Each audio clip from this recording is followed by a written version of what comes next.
ክብር ወይም ደግሞ እንደው ነገር አላየሁም። ለኔ ውርደት ነው። ወንድሜ እንደተዋረደ ነው እንጂ የምቆጥረው ወንድሜ ጀግና ሚስቱ አረገዘችለት እያለ አወራም። አሁንም ቢሆን ማለት ነው። ምክንያቱም ሉሌ ገና 1 ዓመት አልሆነውም። ገብቶሃል? ይሄ ልጅ ያድጋል፣ ነገ ላይ እንደኛን አይነት ቦታ ላይ ይደርሳል። ግን ምን አይነት አመለካከት ነው የሚኖረው ለአባቱ? ምን አይነት አባት ነው ያለኝ ብሎ ነው የሚያወራው? ገና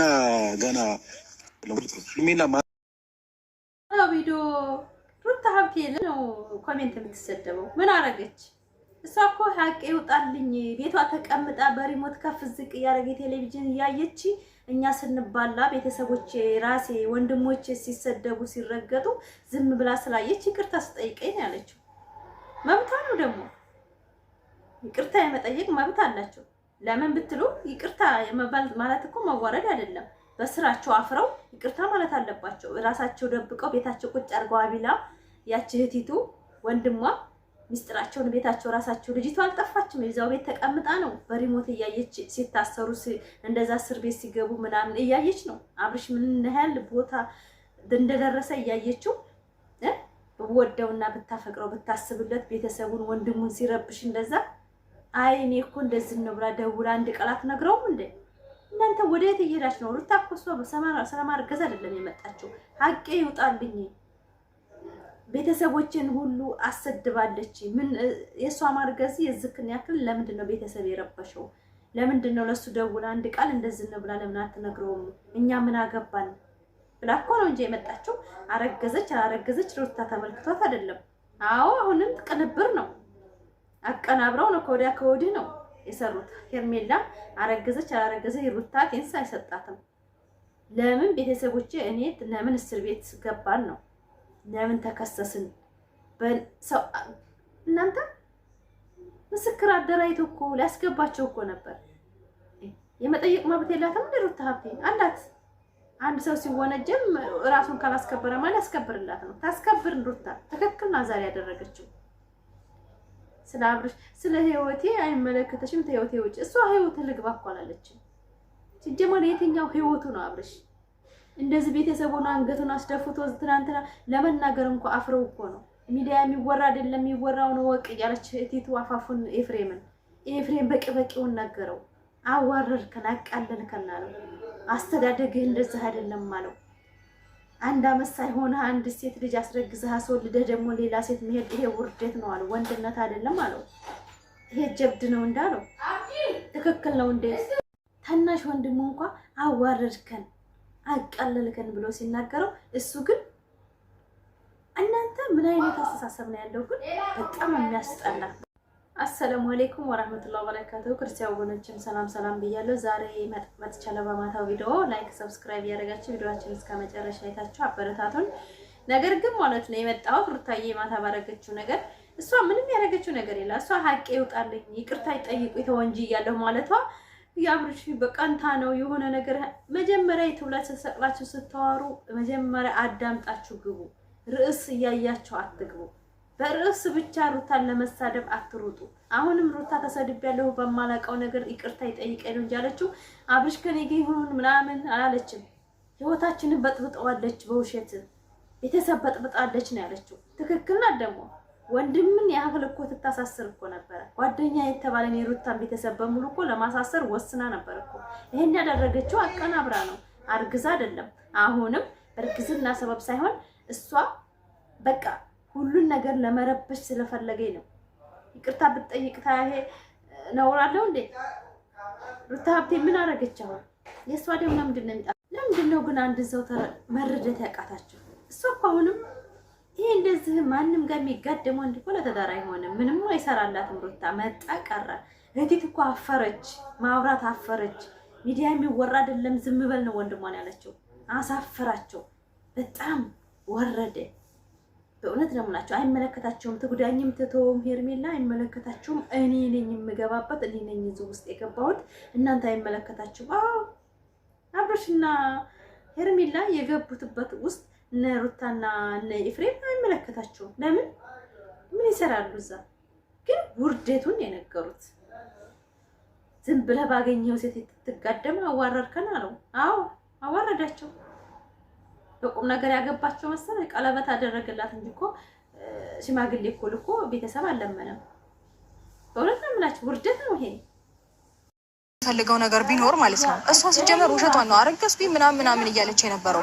ብታረግዝ ኖሮ እንደዚህ የምትጠፋበት ምክንያት አይኖርም። ምክንያቱም የእኛን ስም ለማስጠፋት ነው ይህን ሁሉ ነገር ስታደርግ የነበረው። ገባ አይደለም? ሲቀጥል ደግሞ እዚህ የእኛን ህይወት እንደዚህ እየበጠበጠች እሷ አረገዝኩኝ ምናምን ብትል ልትቀበላት አይገባም። ሁሉም ነገር ውሸትና ቅንብር እንደሆነ በደንብ ያስታውቃል። ነገ ከነገ ወዲያ ደግሞ ይሄ ነገር መታወቁ የማይቀር ነገር ነው። ሲጀመር አንተ እንዴት አይገባም? 8 ቀን ሙሉ ጠፍታ ዛሬ ላይ መታረገዝኩኝ ስትል እንዴት አይገባም? ደጋግሜ እየነገርኩ ያለሁት ለአንተ ብዬ ነው። አሁንም ቢሆን እየነገርኩ ያለሁት ነገር እቺ ልጅ አትሆንም። በቃ አስረግጬ ነው የምነግርህ። የአንተ ጭንቀትና የአንተ ሁኔታ ማትረዳክ ሴት አሁንም ቢሆን ነገርም ቢሆን ህይወትክ ላይ እንዳለ ነገራቶች ነው የምታበላሽሽበት። ስለዚህ አትሆንም። ከዚች ልጅ ጋር ያለክ ነገር ብታቆም ነው የሚሻለው። ታደርገው ነገር አንተ ብቻ ለምን እየተሰደብክ ያለው? እዛም ጋሽዬም እናቴም ምንም ባላደረጉት ነገር እስከዛሬ እዚች ተንከባክበው ለዚህ መቆመ መስዋዕትነት ብዙ መስዋዕትነት የከፈሉ ሰዎች ዛሬ ላይ ግን እያሰደብካቸው ነው። ቢገባክ ኖሮ የገባሁት እስር ቤት ነው የገባሁት። አብርሃም እስር ቤት ነው ያስገባኝ። ዋት ሲጀመር ብትወደውና ብታፈቅረው ኖሮ ለእሱ ስሜት ቢኖራት ኖሮ እሱ ያሁሉ ነገር ሲጨነቅ ያሁሉ ነገር ውስጥ ሲገባ ብዙ ነገር ውስጥ ገብቷላ። ብዙ ነገር ውስጥ ቃላ ከምላችሁ በላይ ብዙ ነገር እያደረገ ነበር። ኢቨን እኔን ወንድሙ እስር ቤት እስከ ማሳሰር ደርሷል። ብሄር ሜላ መጥፋት ማለት ነው። ግን እሷ ቤቷ ላይ ቁጭ ብላ ፏ ብላ እኛን እያየችን ነበር። እንደዛ ነው። ሌላ አዲስ ነገር እኮ የለም። ልክ የለኝም አላይችልም። ስልኳ እንደሚጠራ ተናግራለች። በቃ እያየችን ነበር የሚሆነውን ነገር። ይሄ ነገር ፈልጋው ነው ማለት ነው። ሆን ብላ ነው ያደረገችው ነገር ነው አይደል? እንደዛ ነው ብዬ ነው የማስበው። ምንም ጥያቄ የለውም። ምክንያቱም እዚህ ጋራ ፋሚሊ ነው እየተበጠበጠ ያለው። አሁን ለምሳሌ የእኛ መታሰር የእነሱ መታሰር በእርግጠን ያልታሰርኩኝም፣ ግን ደግሞ ክስ መቅረቡ እኛ እንደዚህ አይነት ሁኔታ ውስጥ መግባታችን ምንም ላይ መስራት ይችላል። ግን ደግሞ እዛ ጋር ቤተሰብ እየተበጠበጠ ነው። እሱ ከወንድሙ ጋር እየተጣላ ነው። እንዲሁም ሌላ ታሪክ ውስጥ እያገቡ ነበረ። ያንን ኢቭን ማሰብ አልቻለችም። ስለኛ እንኳን ምንም ባይጨንቃት ስለ ቤተሰቡ ግን ምንም ግድ አልሰጣትም ነበረ። ሲጀመር ክሱ ራሱ ማለት ነው ሩታ ከሳ ነበር። ክሱን ሁላ አንሺው ያልኳት በቃ ታዩ እስቲ እኛ ምንልቀቅ አንዳንድ ነገሮች ካለቀቅ ነው አይለቀድም እና በይና ጭራሽ አይሆንም። የተደረገ ነገር አለቀ በቃ። እስኪ ያው ቃት አልቀረም ወይ ማርገዟን ሲሰማ ጥሏት እንደሄደ አይቻለሁኝ። ግን በእርግጠኝነት ከቪዲዮ ባለፈም ተገናኝተው ይሆናል ብዬ አስባለሁ። ስኛት እንዲነግረኝ እፈልጋለሁ፣ እንዲነግርህም እንድንሰማ እንፈልጋለን። ዴቨኔ ምክንያቱም ያለ ምክንያት ነው የታሰርኩት። ለእኛ እንደ ቤተሰብ ዱብዳን የሆነብን ኤፍሬም ደግሞ እንግዲያው ከተፈታ ጀምሮ አላገኘኸውም። ሲጀመር ከወንድምህ ጋር እንደዚህ መጎራበጥ አያስፈልግም። ሲጀመር ሰላም ልትለው ይገባል መጀመሪያ ደረጃ። ምክንያቱም እሱን ባላጠፋበት ነገር አሳስረሃል። ረዳኸኝ አይደለም? አሁን እዚች ጋር ወንድምት ወይ ደግሞ ወንድምና ወንድም አንድ ነው መሆን ያለበት። እስር ቤት ያሳሰረኝ ነገር ምንም መረጃ ባልያዘው ነገር ነው እስር ቤት ያሳሰረኝ። ሰው መጥቶም አልጠየቀኝም። ምንም ኖሮ ለእኛ ክብር ኖሮት ኖሮ እንደዛ ባያደርግ ጥሩ ነበር። ግን የመሰለው ነገር ማድረግ ይችላል። በቃ አትደርስብኝ ብሎኛል፣ አልደርስበትም። የፈለገው ነገር ወረድ አድርጓል። ገብቶሃል? ግን ያለ ስም ነው ስም ያሰጡኝ። አሁንም ቢሆን ያላደረኩት ነገር ነው አድርገሃል እስከምባል ድረስ ያ ሁሉ ሰው እየጮህብኝ የነበረው እኔም ብቻ አይደለሁም። እኔም ዳኒም ሩታም ነው። ልጅ ተገኘ ፍቅራው ቢሆን ኖሮ ለሱ ስሜት ትጠነቀቅ ነበር። የእሱ ጭንቀት ይገባት ነበር ብትወደውና ብታፈቅረው ኖሮ። እኔ አልገባኝ የልጅቷ ነገር አሁንም ጭራሽ ሊዋጥልኝ አልቻለም። አሁንም ሌላ የተዋሸ ነገር አለ ብዬ ነው የማስበው። ሌላ የተደበቀ ነገር አሁንም ቢሆን አለ። አብርሃም ቢሆን አሁንም እየተዋሸ ነው። ሰማን ነበር አንድ አልነበረም ሀሳባችሁ። ገባ ሽታችሁኛል ለማሳሰብ የሄዳችሁበት ርቀት። ስለዚህ እኛ አሁን እዛ ባደረግነው ነገር አምነን ይቅርታ ጠይቀናል። እናንተም በጥፋታችሁ አምናችሁ ይቅርታ እስካልጠየቃችሁ ድረስ ስም በማጥፋት አሁንም ክሱን እናነሳዋለን። ይህን ልንነግርህ ነው። ውሸቱን ነበር እየመሰከራችሁ ነበሩ። ኢቨን ጓደኞችን ሰብስበህ ወንድም ላይ የልጅህ እናት ላይ ገባ አይደለ? ከዚህ በፊትም ጓደኛ ነበራችሁ ከዳኒ ጋራ። በቃ አስረግጬ ነው የምነግርህ። የአንተ ጭንቀትና የአንተ ሁኔታ ማትረዳክ ሴት አሁንም ቢሆን ነገርም ቢሆን ህይወትክ ላይ እንዳለ ነገራቶች ነው የምታበላሽሽበት። አትሆንም። ከዚች ልጅ ጋር ያለክ ነገር ብታቆም ነው የሚሻለው። በአንተ የመጣ እኔ እንጃ ቡዜ እንዴት እንዳሰበ እየጠፋ ያለው የሁላችንም ስም የጋሽዬም የእናቴም ስም ነው። ምን አይነት ልጅ ነው ማን ያሳደገው ነው እየተባለ ያለው። ምን አይነት አስተዳደግ ነው ያለው እየተባለ ነው። ስለዚህ አንተ በምታደርገው ነገር አንተ ብቻ ለምን እየተሰደብክ ያለው? እዛም ጋሽዬም እናቴም ምንም ባላደረጉት ነገር እስከዛሬ እዚች ተንከባክበው ለዚህ መቆመ መስዋዕትነት ብዙ መስዋዕትነት የከፈሉ ሰዎች ዛሬ ላይ ግን እያሰደብካቸው ነው። ቢገባክ ኖሮ ለቤተሰብ ክብር መስጠት አለብህ። በቃ ሁለታችሁ በዚህ መልኩ እንድታወሩ አልፈልግም። በእንደዚህ መልኩ እንዳትመጡ ብያችኋለሁ። ሁለታችሁ አንተም በግል አውርቻለሁ፣ አንተም በግል አውርቻለሁ። በየሄዳችሁበት እያጠፋችሁ ነው። ቆየ ተው ካልኳችሁ ሆነ ግን እኔ አልፋታችሁም። ታውቀኛለህ ጠንቅቃ። ይሄ አየሁ እጅ ባያሳድረኝም ማለች እናቴ። የአብርሽ ቤተሰቦች ሄርሜላን እርግዝና ለመደበቅ የፈለጉት ለምንድን ነው? ሚዲያ እንዲወራ አንፈልግም፣ ዝም በሉ፣ ይሄን ወሬ እዚህ ሚዲያ ላይ እንድትወራ አልፈልግም ማለች አቶ እህት ባይ ብዙዬ የምትባለው። ሄርሜላ አፍነው እንዳይገሉሽ ነግሬሻለሁኝ፣ እንዳይገሉሽ ተጠንቀቂ። ይሄ ነገር እኔ አፈርቻለሁ። ሩታ ሀብቴ ማታ የመጣችው ስለ እርግዝናው ልታወራ አይደለም። እሷን ስሟን ስላጠፏት ነገር ልታብራራ ነው የመጣችው።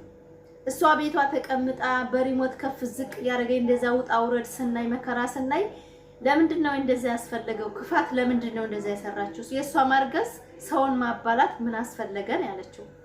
ለምን ታባላናለች? ወንድምና እህትን የልጁን እናት ከሚያሳስር ድረስ ለምን ቆማ አየች? እና ይቅርታ ይጠይቁን ያለችው ትክክል ናት። ሀቂቃ ይሄ ነገር እውነት ከሆነ ሩታ ከሱ ህይወት ላይ ምንም የምታገኘው ነገር የምትጠቀመው ነገር የለም። የተጨማለቀ ህይወት ውስጥ ሩታ ገብታ ልትኖር አይደለም። ግን ሀቄ ይውጣልኝ ተወንጂ ያለሁ ተሜዳ አሰድቦኛል አስረግጦኛል ማለት ይሄ ትክክል ናት እንደ ሴት። እሱ ሚስቱን ቤቱ አስቀምጦ ሽማውን እሷ ጋር ተመካክሮ ጥፊ ተሚዲያ ለትንሽ ቀንና እርግዙ ነይ ብለሽ ነይ ቶሎ ተብላ የሄደች ሴትዮ ሩታ እንዴት እንደተደረገች አይታችኋል። ልጅሽን እኔ ይዛለሁኝ እስር ቤት ነው ማስገባሽ እያለ ሲፎክርባት የነበረ ሰው ይቅርታ እንኳን በወጉ አልጠየቃትም። እሷ ስላለችው ነው በቃ ለዛ ከሆነ ይቅርታ፣ ስለኔ ህይወት ግን አይመለከታችሁም። ምን ህይወት አለ ሲጀመር? አብርሽ ምን አይነት ህይወት ነው ያለው? ጨምላቃ ህይወት፣ ዝሙት፣ ሐራም፣ ዲቃላ መውለድ፣ ዝም ብሎ ከሜዲያ አንድ ሴት መጣ ከሱ ጋር ቪዲዮ ሰራችና አስረግዞ መላክ፣ ይሄ ነው ህይወቱ? እውነት ኤፍሬም እኮ ጀግና ነው። በነገራችን ላይ አባቴን እናቴን አስለቀስካቸው፣ አሰበርካቸው፣ አንገታችን አስደፋሃል። አንተ ጋር ካገኘው ሴት መጋደም ነው እንዳለው። በእውነት ነው የምላችሁ። አፈርና አለው ሚዲያን በቃ አፍረናል አለው። ይሄ ጀብድ አይደለም አለው፣ ይሄ ውርደት ነው አለው። በእውነት ኤፍሬም በቂውን የነገረው ጀግና። በእውነት ነው የምላችሁ። ዲቃላ ዝም ብሎ ከሜዳ መውለድ ይሄ ጀብድ ይወራል እንዴ? ሰው እኮ ሴት ልጅ እኮ ተደፍራ ትወልዳለች። ድንገት ተደፍራ መንገድ ስትሄድ ምናምን የሆነ ቦታ ትምህርት ቤት ትደፈራለች እኮ የዛን አው ተደፍራ ነው ይባላል። ይሄ በአደባባይ ወደህላ ፈቅራለች ተመካክረው ባረጉት ነገር ይሄ ድፍረት እኮ አይደለም። ይሄ እኮ ዝሙትና ሐራምን በዲቃላ እየተወለደ እንዲስፋፋ ነው እያስተማሩ ያሉት። ሄርሜላ ቤተሰብ እንደሌላትና ተቆጭ እንደሌላት ነው እየተማርን ያለ ነው። በእውነት ነው የምላችሁ። ተቆጭ ያለ ሰው ዲቃላ አይወልድም። ክስ ብላችሁ ተቆሙጥጣችሁ ካደጋችሁ ከወንድ ልጅ አትተኙ ሄዳችሁ። እንዴት ተሜዳ ተዶ መተኛት አለ እንዴ? ቤተሰብ እኮ አለ፣ ወንድም አለ፣ እህት አለ፣ ተስር ታች እህቶቻችሁ ያዋችኋል እኮ። የእናንተ ተግባር እኮ ለትውልድ እኮ ነው። አብርሽና ሄርሜላ ያሰሩ ስራ እኮ ትውልድን ነው እየተጫኑ ያሉት። እኔ በእንደዛ ነው የምሄደው። እውነት አንዳንድ ጊዜማ እኔን ክርስቲያኖች አትከተይ ፋፊ ተይ ተይ ተይ የተባልኩት ወድጄ አይደለም። በእውነት ነው የምላችሁ። ሐራም እና ሐላልን ለካ መደባለቃቸው በጣም ነው እኔ የታዘብኳቸው። በእውነት ነው የምላችሁ። እሳቸው አያውቁም። ተው ተይ ተይ ተብያለሁ እኔ። ተይ እነሱ በፍቅር ነው እየኖሩ 3-4 የሚወልዱት እየተባልኩ በእውነት ነው ይቅርታ። በጣም ወዳችሁ እህቶች አላችሁ እዚህ ላይ 3-4 ይወልዳሉ። ተይ አትግቢ እነሱ ውስጥ፣ አንቺን አይመለከትሽም እየተባልኩ በጣም ተሰድቤያለሁ። ለካ ትክክል ነበሩ። ቤተሰብ ልጁን ቆንጥጦ በስነ ስርዓት በስነ ምግባር ሲድር ነው እኛ የምናውቀው በጎረቤታችን። በእውነት ነው የምላችሁ። እንደዚህ ሚዲያ እያመጣ አንዷን እያላመጠ እንደ ስጋ እየጣለ ሴት እየቀየረ ነው እንዴ? ይሄ ነው እንዴ ወንድነት? ጀብድ አይደለም የሰራው አለው እኮ ታናሽ ወንድሙ። ማፈር አለብህ አለው። አንገታችን አስደፍተናል ዘወር በላለው። ወላሂ ትንሽ ወንድሙ ቪዲዮውን አስገብቼላችኋለሁ ሰመጨረሻውት ኤፍሬም በቅቤ ቆን የነገረው። እሱ ግን አይኑን አፍጦ እኔ ሄርሜላን እኔ እንዳያጠፋት ራሷን ለምን ብትሉ የሆነ ነገር ሰጥተው እንዳይገሏት። ለምን ዲብም ቢሆን ብዙዬ እንዲሆን ተመካክረናል። ሚዲያ ላይ የሚወራ አይደለም፣ አይመለከትም፣ ስለሱ ህይወት ውጣ እያሉ ኤፍሬምን አፋፉን። ሩታ ሀቄ ይውጣልኝ፣ ይቅርታ ይጠይቀኝ፣ ተወንጂ እያለሁ ነው እንጂ አለችው። ስለሷ ማርገዝ አይመለከታትም። ምን አገባት? ስትጫወትባት የኖረ ሴት አረገዘች አላረገዘች